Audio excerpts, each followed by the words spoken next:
ঢাকার পুরনো ভবনগুলোতে নিরাপত্তার ঝুঁকি এখন সর্বোচ্চ পর্যায়ে পৌঁছেছে। পরিবেশ উপদেষ্টা সৈয়দা রিজওয়ানা হাসান জানিয়েছেন, রাজধানীর প্রায় 90% পুরনো ভবন নির্মিত হয়েছে সরকারি বিল্ডিং কোড না মেনে। সাম্প্রতিক ভূমিকম্পের প্রভাব স্পষ্টভাবে এই সতর্কবার্তারই পরিচয় দিয়েছে।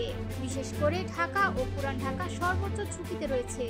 তিনি বলেন, গত 5 বছরে ভূমিকম্প যতবার অনুভূত হয়েছে, এত শক্তিশালী কম্পন আগে কখনো লক্ষ্য করা যায়নি। তাই এখনই প্রস্তুতি নেওয়া অত্যন্ত জরুরি। নতুন ভবনগুলোতে বিল্ডিং কোড মানা হলেও পুরনো ভবনগুলোর অধিকাংশ অনুমোদন ছাড়া নির্মিত।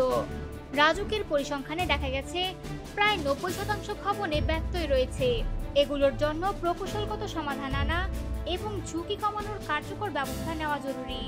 সৈয়দা রিজওয়ানা হাসান আরও বলেন, উচ্চ ভবন নির্মাণের ক্ষেত্রে বিতর্কের কোনো সুযোগ নেই। জনসংখ্যার চাপে ওপরের দিকে উন্নয়ন করতে হবে, তবে পরিবেশের ক্ষতি করে নয়। জলাশয় ভরাট করা এবং পাহাড় কেটে অবকাঠামো নির্মাণের বিরুদ্ধেও তিনি সতর্ক করেছেন। বিশেষজ্ঞরা মনে করিয়ে দিচ্ছেন, শহরের নিরাপত্তা নিশ্চিত করতে এখনই সক্রিয় পদক্ষেপ নেওয়া জরুরি। সরকারের পাশাপাশি নাগরিকদের সচেতনতা এবং দায়িত্বশীল আচরণই ভবিষ্যতে বড় ধরনের দুর্যোগ থেকে শহরকে রক্ষা করতে পারবে।